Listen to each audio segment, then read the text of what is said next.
immediate chemistry is not always a telltale sign. That chemistry can grow, and you have to really enjoy being with the person.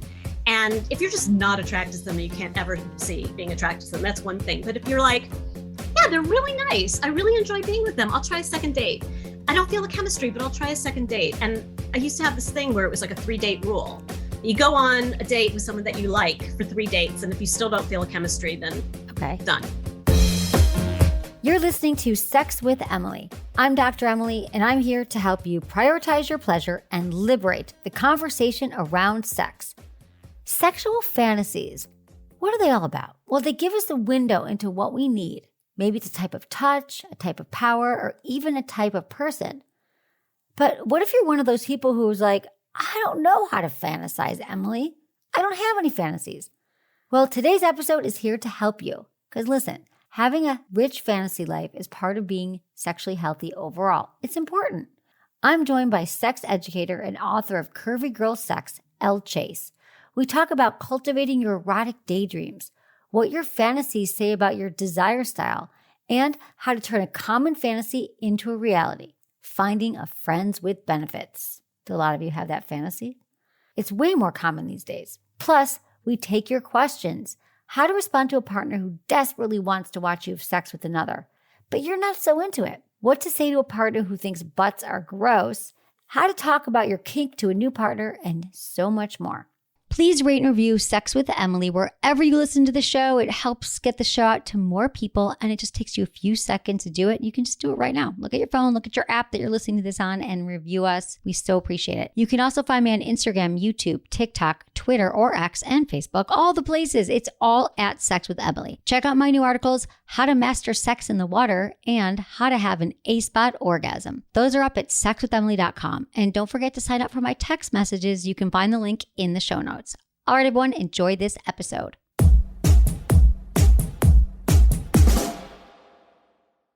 I asked my Sex with Emily audience their most embarrassing penis questions, and one that kept coming up was, how can I increase my ejaculation? Helped by the ever-growing popularity of the money shot in pornography, semen volume seems to be a conversation growing in popularity. So can you really increase your load? Well, the answer is yes. You've got to get your hands on Popstar's volume and taste enhancers. These supplements help build up semen and increase ejaculatory volume. Not to mention, there's an added bonus of improved semen taste. We've all heard that age-old rumor to eat pineapple to taste better. Well, this supplement actually uses the bromelain from pineapple along with zinc and L-arginine to improve your overall taste in 2 to 3 weeks. This product was created by 2 of the country's leading men's sexual health physicians, so you're in good hands. Popstar is all-natural, high-quality, vegan, and non-GMO, made from the best ingredients and scientifically proven to work. Plus, you know I've got you guys with a discount code. You can save 20% with code Emily at popstarlabs.com/Emily. That's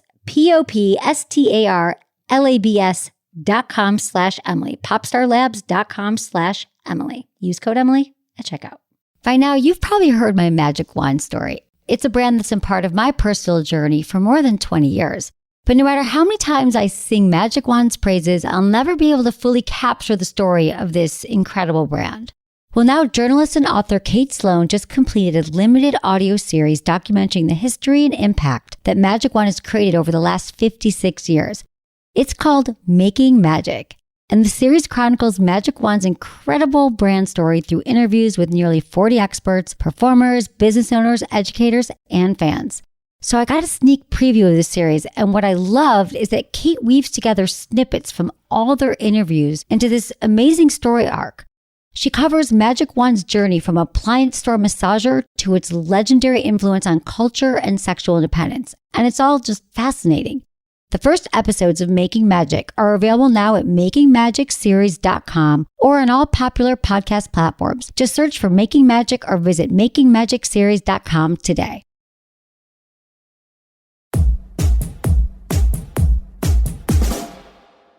Elle Chase is a certified sex educator, writer, and one of the most respected voices in the body acceptance and body neutrality movement. In addition to her book, Curvy Girl Sex, her writing has appeared in Teen Vogue, Cosmopolitan, and Huffington Post. She's the author of 2 naughty coloring books, and she was even the subject of an acclaimed documentary, Inside Her Sex, focusing on the complexity of female sexuality. Find more Elle at ellechase.com or on Instagram at @theellechase. So Elle, I wanted to have you on today because it's been a while and I love you. And there's just been a lot going on in your life. I just wanted to catch up. And so tell me a little bit about what you're excited about these days. Well, I started dating like for the first time since the pandemic. And I'd love to take my listeners deep into fantasies. We hear from people all the time, I don't have a fantasy, or my partner fantasizes and I don't, or what does their fantasy mean? So I'd love to go a little bit deeper into how people can start to cultivate a rich fantasy life. But first, since we're catching up, talk to me about what's been going on, your journey with dating again. I didn't want to before the pandemic. I just didn't have the energy to do it, to be perfectly honest. And then during the pandemic, it's like, ugh. And then after, I was like, I want touch. I want connection with somebody, even if it's not someone I'm super like intimate with, but I want to go out on a date. So I started on all of the apps. What's really interesting that I found is I am queer, but I date men and cis men usually. And what I found is everybody is looking for connection. Everybody wants some sort of connection. And it's not just like, hey, hit me up for sex, which there is that too. But it's, I'm looking for connection. I'm open to whatever, let's start out as friends, that kind of thing. But connection is the big sort of buzzword, in my opinion, what I found on all of the apps, which I think is interesting. Tell me more about connection. Do you think it's more like they're just craving touch as well, which I understand from skin hunger? Skin hunger, That's skin hunger. Like we actually require touch, but is it more like they're actually craving a deeper intimacy, like someone to call after work, or they want the touch, is it all of it? What does that look like?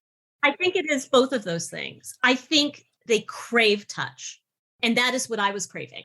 If we're going to peel that layer back a little bit, I think it's that kind of touch with an intimacy that you can foster with someone that will build into even a friends with benefits. Lots of people saying no one night stands. I don't think I saw one that said, it can be for a night or for 10 nights.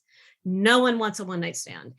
I think this is a healthy shift that, that makes sense. I think maybe before we were seeing more like not looking for anything, just looking for a good time. And now I think people want to sink in a little bit more and think like, maybe I do want a relationship. I think we all had time to figure out during the pandemic what we actually want and what we don't want. Was that helpful for you to kind of reframe of being alone? Did it help you get clear on what you actually do want? Yeah, I wanted two different things. And so I thought, I'll go on different apps for different things. So for some apps, I went on looking for a continual friend with benefits, something that was consistent, but that where we had a connection, where we could talk, where we were actually friends, like, hey, let's go to a movie and then come back to my house and make out, that kind of thing. That was very connection, sensual, touch-driven, massage-driven, that kind of thing. And then I was also looking on other apps for someone to date. Maybe a potential relationship or just a dating relationship where it is very much sort of activity driven. It's interesting. I think people are really craving intimacy and connection, both of which are can commingle, but they're also different. Do you also find that people are looking more for relationships or more friends with benefits? Do you see a difference in that people are saying, I actually want a commitment now? I'm seeing both. But I'm also seeing the people that are asking for friends with benefits also saying, if it turns into more, great. So there's still that sort of, I don't want to commit to be looking for something, but let's fool around for a little bit. It's interesting to think that. So now I'm actually seeing this because there's been a lot more talk about friends with benefits lately. And it's almost like friends with benefits used to be this phrase where I think you were like, oh, well, it's just somebody I know I could never go the distance with, but let's just be friends and have sex. But now maybe what I'm hearing you say is that it's sort of a safer way to look for a commitment. Why don't we just make sure that we want to be friends? Because that actually is a huge component, I think, of someone you decide to be in a committed relationship with. Are you my friend? Meaning not like my best friend like you, Elle, like I would call every day about every problem, but somebody that you make each other the best versions of yourself. You care about each other. You celebrate each other. You actually are good friends and you want to have sex with them. So to find out if someone could actually be your friend and then find out if you want to commit, is that what you're seeing? Because I feel like in the past, it used to be you're friends with benefits until you find somebody you actually want to be with.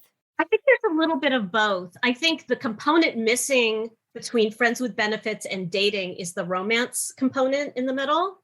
So you can have someone that you really enjoy being with and also enjoy fucking, but you don't feel like romantic with them. You're attracted to them, sexually attracted to them. You feel close to them, intimate with them, but you don't want to be romantic, right? So to me, that is like a friends with benefits. To tell somebody that you want to start out as friends with benefits, or I just want a friends with benefits, is to also not be committed to any sort of romance, which is very interesting on many different levels, which is, I'm not going to give you any of that stuff, so don't expect it. But doesn't it just happen? What do you think?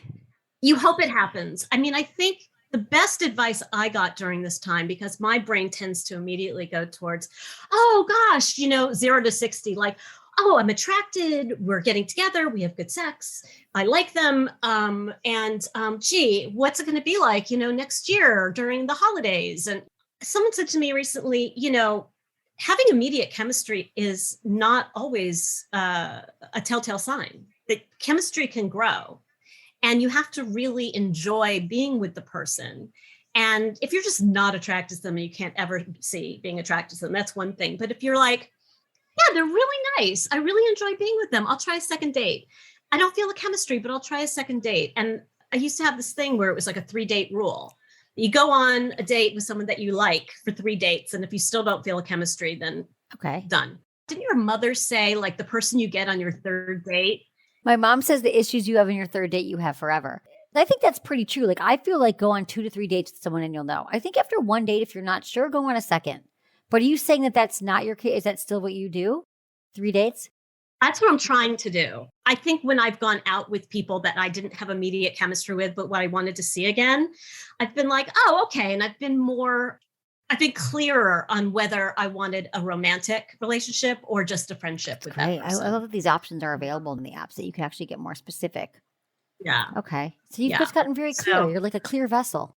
I am a clear vessel. A clear vessel.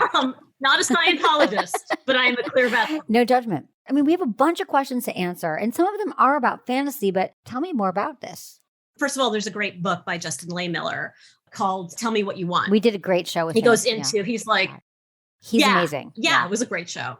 And, you go off of all of that. But I think a lot of people think, well, what if I don't have sexual fantasies? And I think I would invite them to think about, what is their idea of a sexual fantasy? Are they thinking of a sexual fantasy as some great romance or getting fucked in a bathroom?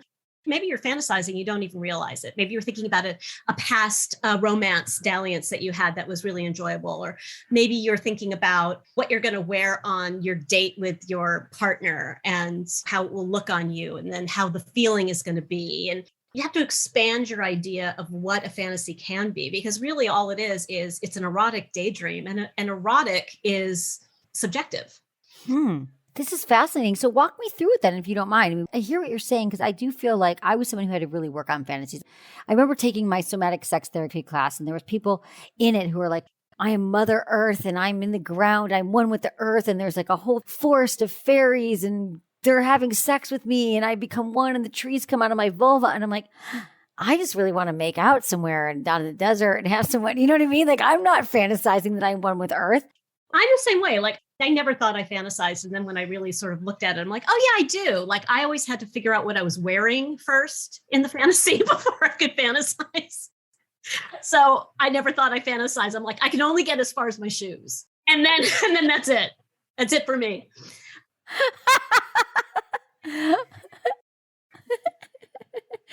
Dude, that is so funny. You're like, okay, I got the shoes on. What am I wearing? No, tell me more, because that is a fantasy. You picture, because you do that anyway. Like, I'm always impressed with your outfits and how you always know what you're going to do and where you go.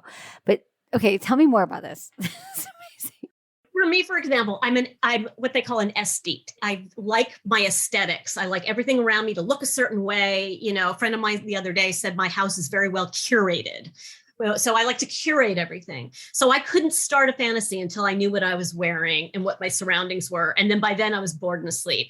So I think when people are looking for their fantasies, they're trying to hone in on what they think might start a fantasy, is to really get into what your senses are telling you, and not just sight, hearing, smelling, all that stuff, but also what is going on in your head. So thinking, and what is the context? We know from like Emily Nagoski's book, Come As You Are, context is very important for some people. So what's happening in that moment that is erotic or sensual or is curious? And that would be the other thing, is to get curious about your senses. Curious about what time of day do you really like going out and walking in because of the smells or whatever. And this all sounds a little obtuse and esoteric, but if you think about it and you write it down in a fantasy journal, you'll start to see a theme, and it might start to jog some really cool fantasies that you never would have had before. Huh. Why do you think fantasies are important? They're important the same way that that daydreaming is important. It gives you a little bit of an escape, and it gives you a window into what you need, what your subconscious needs. So say you're at work and you just keep drifting off and keep thinking about Bora Bora and sitting on a beach with the wind and pina colada and whatever. Obviously, I'm not that imaginative to come up with that one, but you could be telling yourself, basically, you need a break. You need to give your brain a break. For sex fantasies, what the experts tend to think is that you're really just sort of telling yourself what you need in that moment, or say that you feel like you're not getting something from your partner, or you're single and you're craving connection or touch, and that would be me, then I would be fantasizing about maybe having this huge seduction on a massage table with lots of tactile, like fake fur and oils and a fire and something that's very sensual and very tactile. And if I kept fantasizing about that, my subconscious would be saying to me, you need to get some touch. Does that make sense? Yes, absolutely. Can you give us like a sample journal exercise? The sample exercise I have is to write down all of the senses plus emotions and context, and write down all the things that come to mind that you like for each sense. For sight, I like to watch certain types of porn, and that will make me think, oh, what kind of porn do I like? Oh, I like massage porn, right? Oh, massage, that sort of dovetails into touch. Oh, yeah, but I also like to have the spa music on when I get a massage. And so that dovetails into what I want to hear. And then it's like, yeah, but I also like my ginger lemongrass candles. Scent. So it's there to jog your memory in many different ways. And some people may think like, oh, I like to see someone tied up because I like to have control over whether they move or not. That tells you something too. And then you think, oh, do I use rope? Do I use leather? Do I use nylon? Do I use silk or ribbon? Or it's letting your mind get to that place. It's very meditative and should be done in a meditative, undisturbed place. Well, Elle, let's get into some questions here because we've got a lot of questions from the listeners and we love hearing from them. So this is from Marianne, 23 in Switzerland. Hello, Dr. Emily. I've been single for over a year now, and in that year, I've only had sex once with a friend. The problem I found is I'm no longer interested in having a sexual partner as my sex drive has dropped since being single, and even if I'm horny, I just masturbate as I do it better than anyone else, and it doesn't take me long. Is this normal? I'm worried that if someone does come into my life, I won't even want to have sex. I'm just not that interested. Any tips? Thanks so much.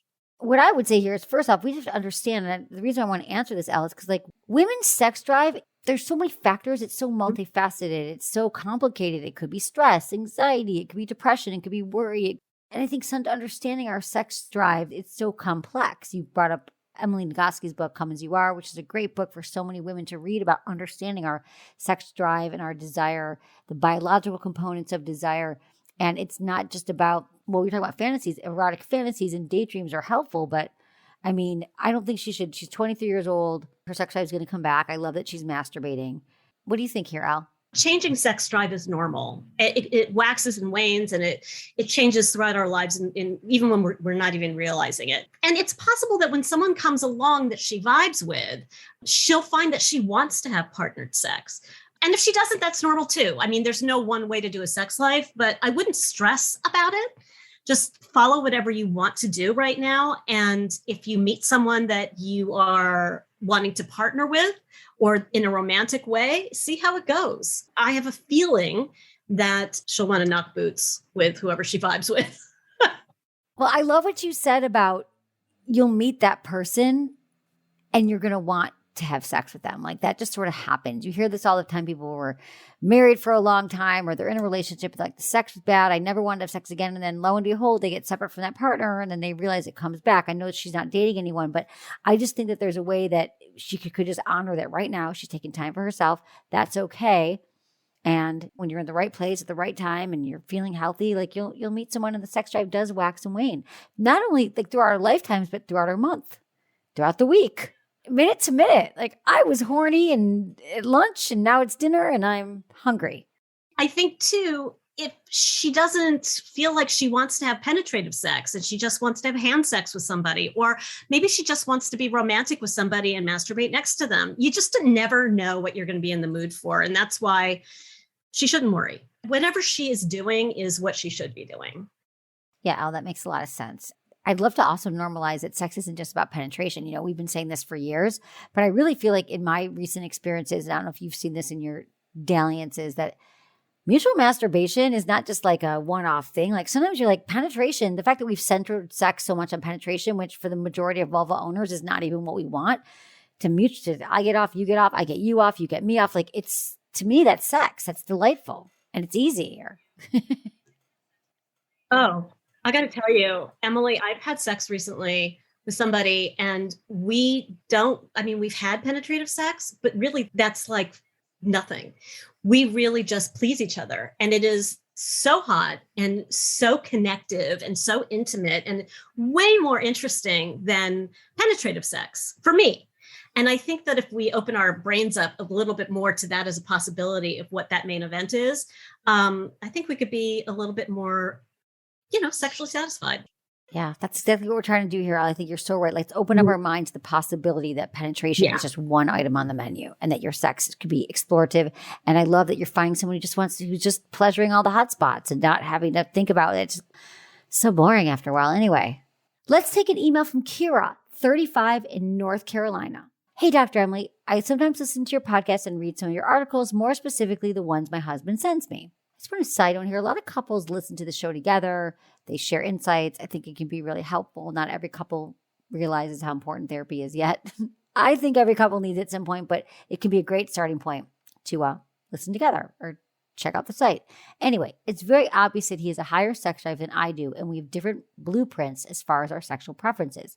My husband's primary fantasy is seeing me engage sexually with another woman. He's gone as far as saying that if we don't continue to push his sexual drive over the course of our marriage and years, he's afraid he will hit a breaking point. Where I struggle is navigating the area of doing things that are comfortable for me while still helping him achieve his sexual desires. At this point, I cannot fathom bringing someone else into our relationship, even just for one sexual experience. I've tried to entertain the idea in the past, but when I think about it, it makes me sick to my stomach.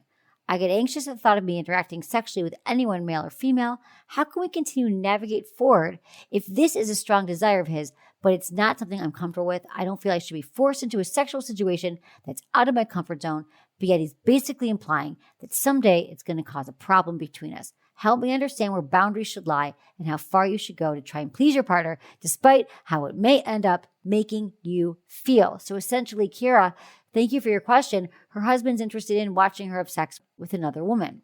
And she's saying that she wants, as other desires, which we're not sure what they are, she's feeling pressure. I feel that they definitely need to be having some more conversations about her fantasies and her desires. I haven't heard anything about that here.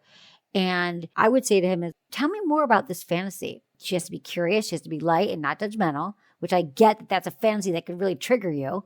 But just say, when do you remember first having this fantasy? Can you paint me a scenario of what this fantasy would look like? Who's the woman? How does it go down? Like, I think sometimes we need a little bit more information rather than, I want to watch you with another woman. So I think that there's definitely some communication here. And I think getting clearer on what he's talking about, and then she could get clearer on what she needs. I don't want anyone to ever feel pressure from their partner to do something they don't want to do. I don't want everyone to feel like they have to act on it. We get to be the authors of our own sex life. What do you think here, Elle? Well, I think also, yes. And her husband's allowed to have any fantasy he wants to have. But just because he has a fantasy doesn't mean that he's going to be able to fulfill it. Listen, I want to be the princess of Canada. Not going to happen. You know what I mean? So it's like, but if I wanted to, I could role play it with somebody. You know, role play is a good way to delve into a fantasy that it might not be prudent to act on. finding that middle ground, maybe not inviting a partner in, but maybe watching porn together that has people as a threesome.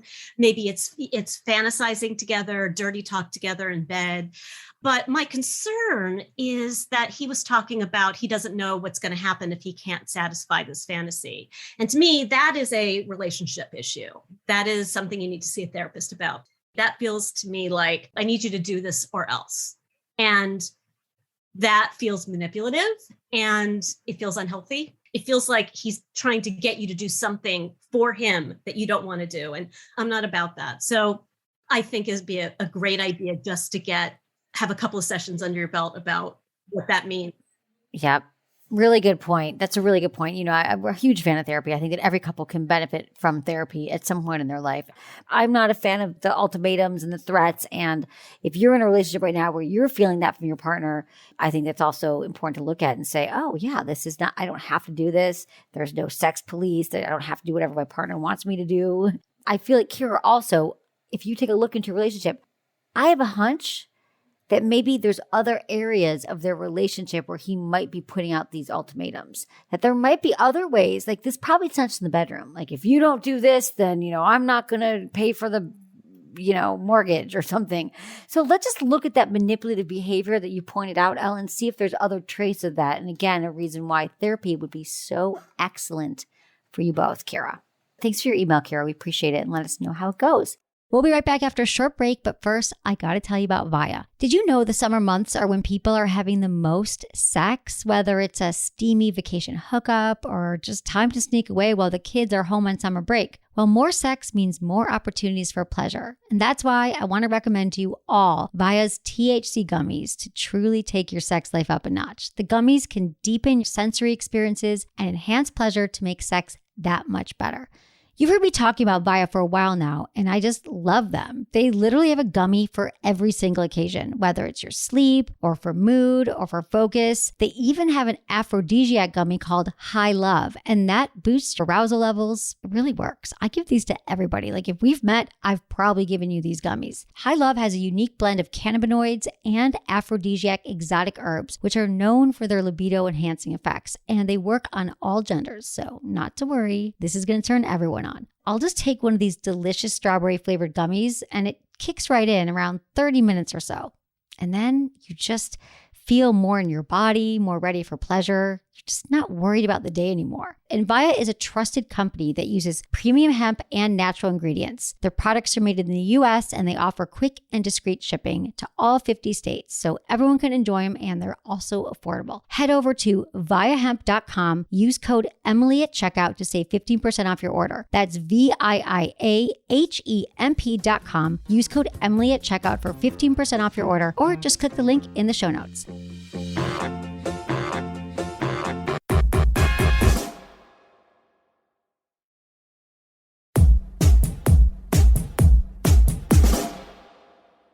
Okay, this is from Taylor, 20 in Chicago.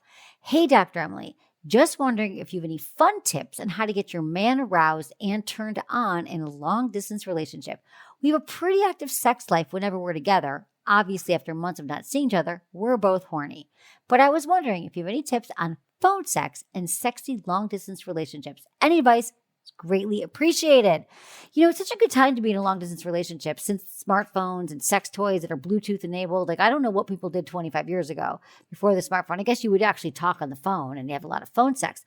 But now, what? You talk on the phone and you miss them, you write letters. Yeah, people used to do that. But now I feel, or faxes, and people used to fax. This is kind of an exciting time because we can really engage. You could use FaceTime or Zoom. You can set a real date with your partner and say like 8 o'clock. We're each going to get on the phone. We can have conversations about our sex life. Maybe check out our yes, no, maybe list, which you can download on our site. It has all these sex acts on it. So if you've been trying to figure out like what to do in the bedroom or what you want to do next time you see him, this is a great way to get you guys excited for it. And if you do a yes, no, maybe list, it's like group sex, hair pulling, handcuffs. Is it a yes? Lap dancing, licking, making out. Is it a yes? Is it a no? Or is it a maybe? And I just love the idea of couples who are long distance having conversations that will set the stage for when they see each other again.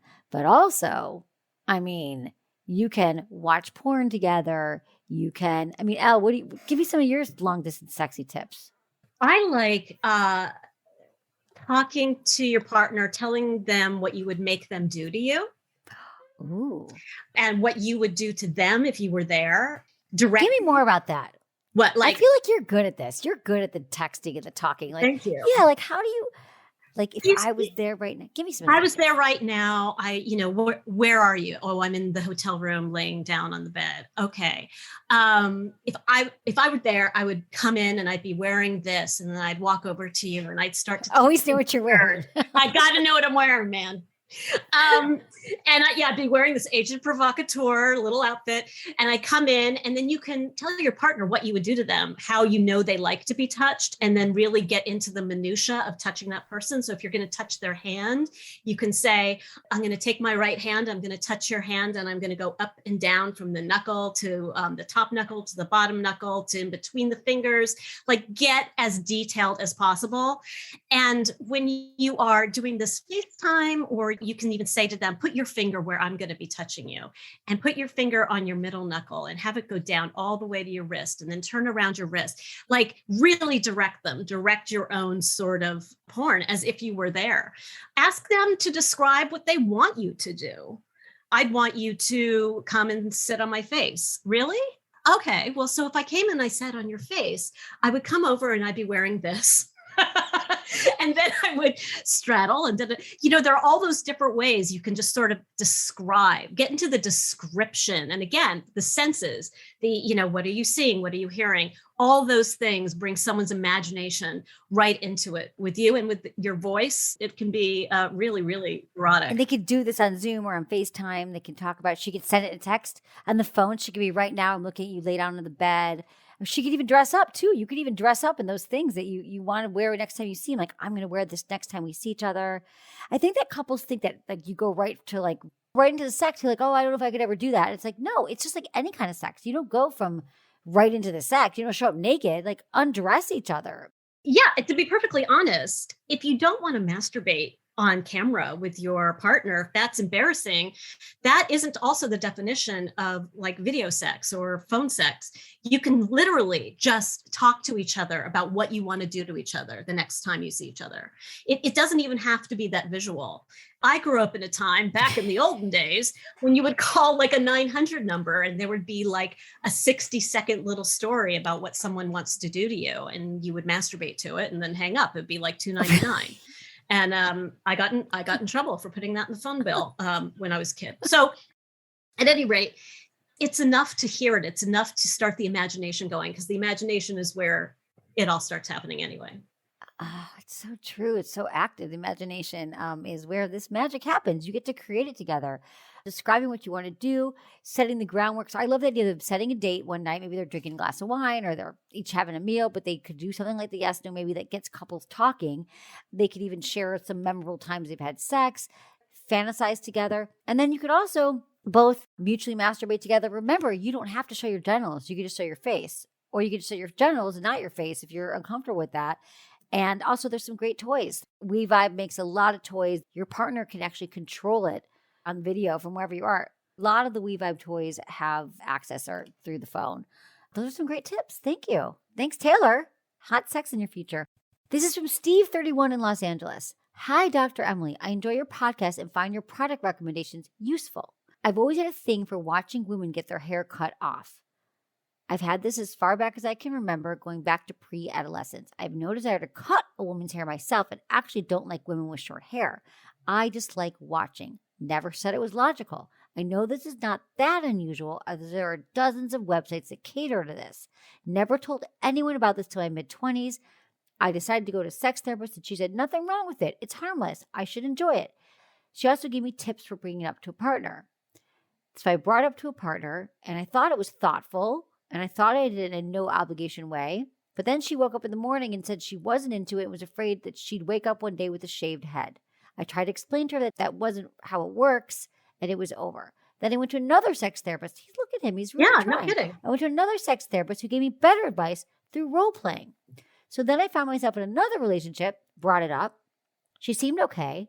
She let me include the videos in our play.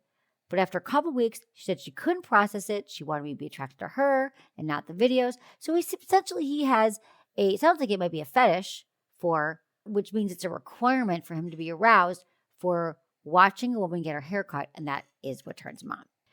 He's already lost 2 relationships. Question is, should I keep trying or go back to keeping it a secret? Thanks so much. If you answer on your show, let me know. We're going to let you know because you've got not 1, but 2 sex educator brains here helping you. So this is a fantasy. It's a well-known fantasy or fetish where it's essentially about, it's a requirement for him to be aroused, is watching these videos. And he's not saying he wants to wake up and cut someone's hair. And it's just something that's an important part of his eroticism. And he needs his sexuality. And I could also see that there's his partner, sounds like he's with women, that don't understand it. And I think it's about communication. A lot of times we just don't know how to communicate it because first off, it could be a fantasy about threesomes, but this is a little bit different. This is a little bit like extreme to Benny. And so he just needs a little bit of help here finessing his words. How would we help him, Elle, here, do it a little bit differently? Talk about it a little bit, because I don't think you should hide it and go be secret. No, I mean, listen, it's a fantasy. It sounds like he wants to tell these partners. His fantasies can certainly never be acted upon, or you never have to tell anyone your fantasy, but it sounds like he wants to. And I think the communication, you're right, is key here in how it's put. Letting them know it's just a fantasy that he likes to watch, likes to see getting hair cut off. So it makes me think that maybe one of his partners had thought that he wanted to cut hair off. So maybe really making it clear it is just a type of porn that turns him on. It's just a fantasy that turns him on, that he has no interest in acting it out. That being said, it might be helpful to start a fun discussion outside of the bedroom of fantasies that your partner has that they might want to act out or might want to discuss, and bring it up in that sort of context, that you have this delight in seeing someone get their hair cut. It's just something you know that you don't want to act on, but that you just like it. If it is a fetish, something you need in order to have sex and get turned on, then that is something you need to talk to your partner about, and to talk about different ways that it can be incorporated, maybe some dirty talk, some role playing, some watching the porn together. If it is not a fetish and it is just a kink, think about it as an addendum to a healthy sex life with your partner and explain it to them that way. Yeah, an addendum, like it's just sort of like, here's some of the things I'm into.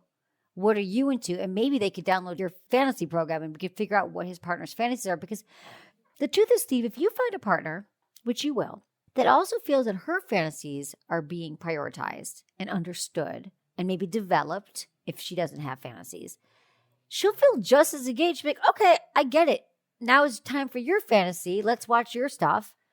And now here's what I'm into. And if you're both getting your needs met, you're both having pleasure, it feels good to both of you, I think that it won't be a matter that you're thinking about hair cutting or hair pulling or hair worship.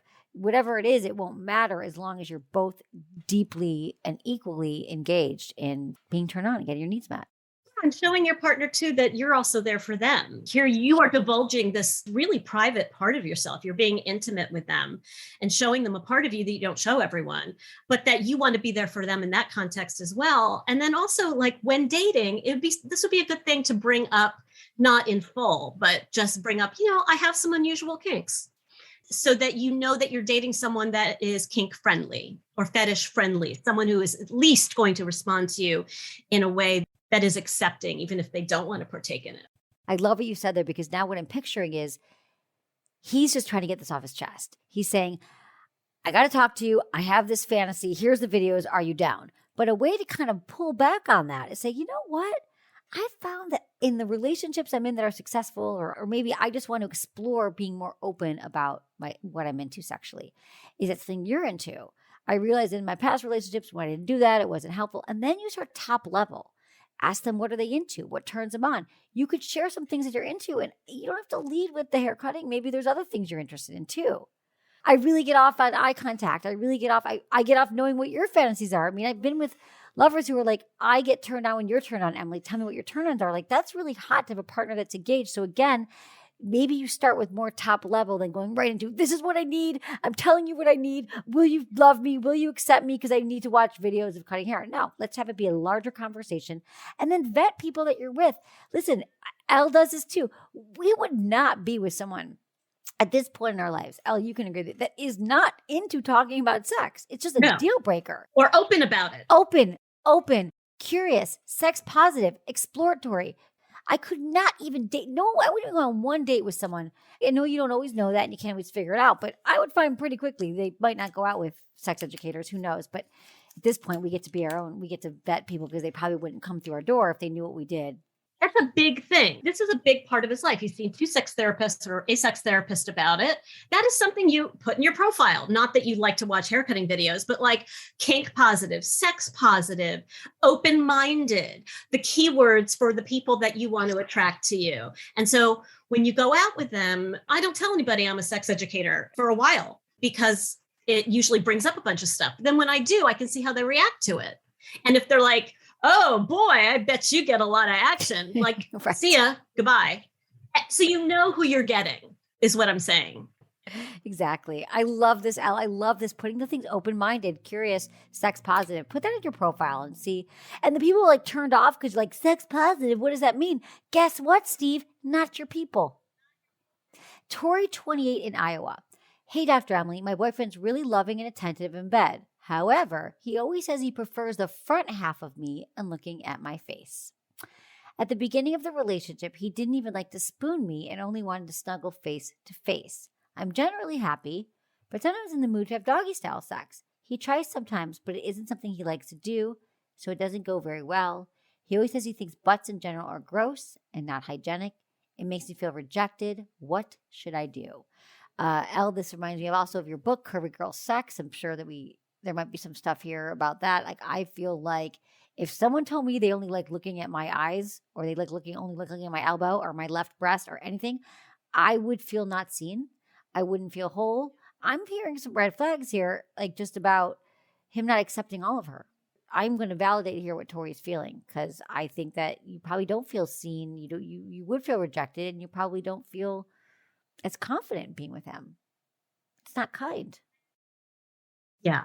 It feels to me like when you're in a relationship, working with someone's shame can be challenging. And it sounds like he has a lot of shame and preconceived judgments about the butt area.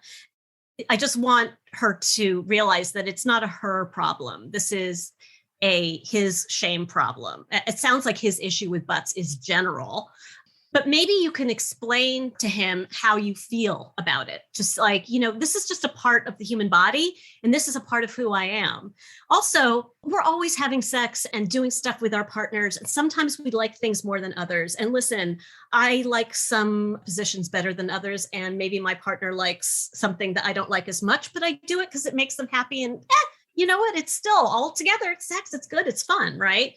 So maybe think about talking to him and see if he could try and get into the idea of it just being making you happy, giving you pleasure, and less about the vision of having the butt being this bad space. Mm-hmm. Yeah, absolutely. What you're saying is that in relationships, it's all like kind of a give and take, and him kind of hearing more about what she requires and what she needs. He's essentially saying, I'm only having sex with you in this one place, in this one position. And is he willing to kind of open up and expand his definition of sex and grow? And I'm not sure that this is your boyfriend right now, but I'd like to be open and think that if you could talk to him outside the bedroom and just say, let's talk about our sex life. Start with some things that you really like about it. And it's also, I find it's important for me to have more variety. That's a really important part of my eroticism and my sexuality. And would you be open to playing around and doing more things? And then you have to listen because he's probably going to say, no, I told you, I think butts are gross. And then you could say, yeah, I know you said that. Tell me more. Where did that come from? And you might find that there's a story. Maybe he got shamed. Maybe something happened to him. And this is where the juice is. This is where the magic happens when we can actually really listen. Remember, you guys, most of what healthy communication isn't even about what we say. It's our tone. It's our body language. It's eye contact. And just saying, babe, you can put your hand on his arm and say, oh, yeah, well, maybe you could tell me more about what it is about the butt that doesn't feel good. Empathy. When he feels seen in his shame about the butt, right, is feeling that you're empathizing with that, then maybe that opens that container, that safe container to talk about, well, why don't we do this? Maybe you can dig into that a little bit more and see if we can sort of divorce that idea a little bit or work on divorcing that idea a little bit from our sex play And I'll go slower as far as wanting to do, doggy style or whatever. But maybe we can come together and work on some sort of compromise because I really need to be seen. And I know that you have an issue in this area. So that empathy creates a curiosity. I would do that if my partner said, just to hear the way you say it, Elle. Okay, thank you. That's really helpful. And you guys, we're really just talking about healthy communication here, and it's a skill set. This is from Jolie, 25 in Colorado. Hey, Dr. Emily, I've never been able to orgasm with a partner. Solo, yes. It's the pressure of orgasm being the end goal and thinking I take too long. Recently, I started sleeping with someone and faking orgasms with them. We've been seeing each other for about a month now. They prioritize my pleasure in bed and are very enthusiastic about pleasuring me. I know they want me to enjoy myself during sex, and I want to try to actually orgasm with them, but I don't know how to because I started the relationship off with faking them. Oh, I've been here, Jolie. Now they think I regularly orgasm with them. How do I tell them I've been faking without hurting their feelings? Do I even tell them I've been faking? Please help me figure out my way out of this tangled web I've created and find power in my orgasmic self. Ha ha. 25-year-old Jolie, I love it too. Jolie, I was with you. I faked orgasms when I was your age. I always wonder if my boyfriend, not that they're listening, but my boyfriends from then might be like, really? I would tell them. I didn't know either. And you're not alone, Jolie. So many of us feel this pressure cooker to orgasm, and someone's watching you and there's a time clock. It seems like many times if you're with a penis owner, they come quicker, and it does take vulva owners anywhere from 20 to 40 minutes to orgasm. It's a whole thing, but it's a learning process. My recommendation for you is to just have a conversation about your sex life with your partner, this new guy, outside the bedroom, and just say, I'd love to talk to you about our sex life, some things that you really like, and say, I actually really want to work on expanding my own pleasure and my own arousal. And I love being with someone like you who's so into my pleasure, and what you're doing feels great. I love that you start slow. I love the way you use your fingers. I love whatever he's doing, the things that you like. And say, but sometimes I'm still exploring my body, which you would be at 25. Well, let's be honest, at any age. And say, would you be willing to do some exploring with me? Can we start slow? I want to show you some things that I've learned during masturbation that feel really good to me, and you feel like a trusted partner. Would you be willing to go on this journey? And I would love to show you some things I'm learning. Would you go slow with me, be patient? Bring them along for the ride. What do you think, Elle?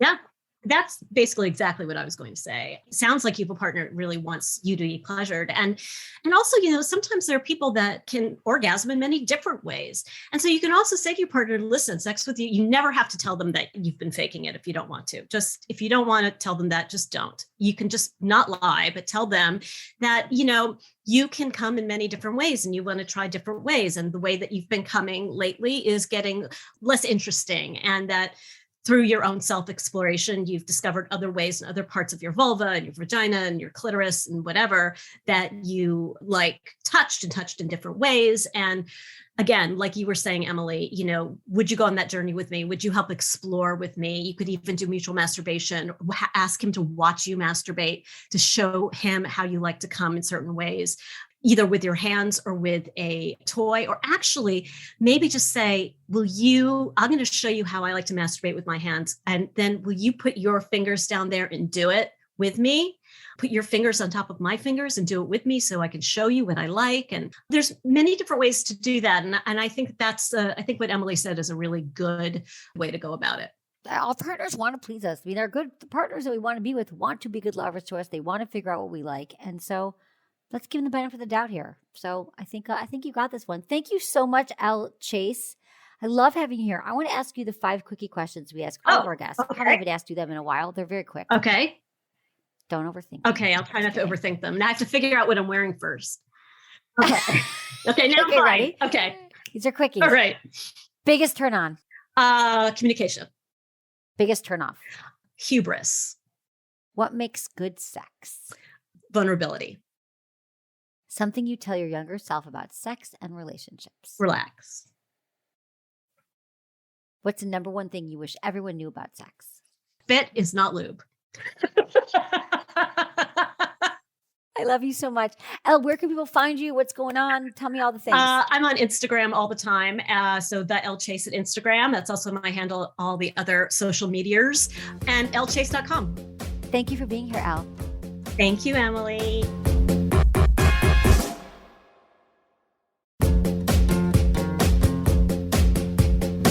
That's it for today's episode. See you on Tuesday. Thanks for listening to Sex with Emily, and be sure to like, subscribe, and give us a review wherever you listen to the podcast, and share this with a friend or partner. You can find me on Instagram, YouTube, TikTok, Twitter, or X, and Facebook. It's all at Sex with Emily. Oh, and I've been told I give really good email, so sign up on sexwithemily.com, and while you're there, check out my free guides and articles for more ways to prioritize your pleasure. And if you'd like to ask me about your sex life, dating, or relationships, call my hotline, 559-TALK-SEX. That's 559-825-5739, or just go to sexwithemily.com/askemily. Was it good for you? Email me, feedback@sexwithemily.com.